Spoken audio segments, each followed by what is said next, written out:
আজকে আমরা একটি শহরে এসেছি, যেটা হচ্ছে বাইকারদের রাজ্য। এই শহরটি কোথায়? এই শহরটি হচ্ছে ইন্ডিয়ার তামিলনাড়ু রাজ্যের চেন্নাইয়ের ভেলোর।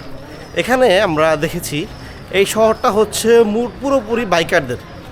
কিভাবে বাইকারদের? আপনি যদি এই শহরে আসেন, কোনো রিক্সা পাবেন না, দু একটা অটো পাবেন, খুবই কম। আর হচ্ছে এখানে বাইক দিয়ে সব কিছু হয়। দেখুন মোটরসাইকেলে কিউ নিয়ে যাচ্ছে।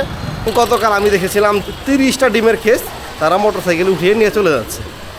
আর হচ্ছে এখানে ওই অটো বা রিক্সা না থাকাতে সুবিধাও হয়েছে, যেমন আমাদের এলাকাতে বাংলাদেশে যেমন জ্যাম পড়ে যাচ্ছে, এই জ্যামটা হচ্ছে না। আর কি অসুবিধাও আছে, দেখুন আপনি হাঁটতেছেন, কোত্থেকে একটি মোটরসাইকেল এসে পায়ের উপর উঠাই দেবে। এই অসুবিধাটা যদিও অটোর ক্ষেত্রেও হতে পারে। তবে আপনি যদি বাইকের রাজ্য পছন্দ করেন তাহলে আপনাকে আসতেই হবে চেন্নাইয়ের ভেলোর। এখানে কোনো ধরনের কোনো রিক্সা নেই, আর হচ্ছে প্রচুর মোটরসাইকেল। একটি পরিবারের ফিমেল মেল মিলে যদি 5 জন মেম্বার থাকে, সবারই একটি মোটরসাইকেল অথবা স্কুটার রয়েছে। এটি হচ্ছে বাইকারদের রাজ্য, এবং এই রাজ্যে বাইকাররাই রাজা।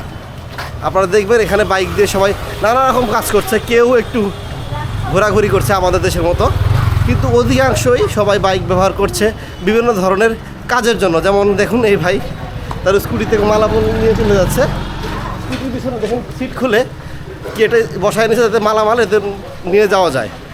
এরকম সবাই সেখানে রিক্সার কাজগুলো বাইক দিয়েই সেরে ফেলে।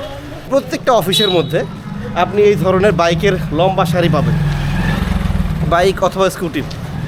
আমাদের দেশে বাইকারদের জন্য ড্রিম বাইকগুলো যেমন হচ্ছে যে রয়্যাল এনফিল্ড বাইকগুলো আপনি এখানে হর হামেশাই দেখতে পাবেন। যেমন এই দেখুন, এই রয়্যাল এনফিল্ড বাইক। আরও কিছুদিন আছি ভেলোরে, ইনশাল্লাহ দেখানোর চেষ্টা করব এই শহরটার ভালো মন্দ এবং এই শহরে বাইকারটা কেমন আছে। আল্লাহ হাফেজ।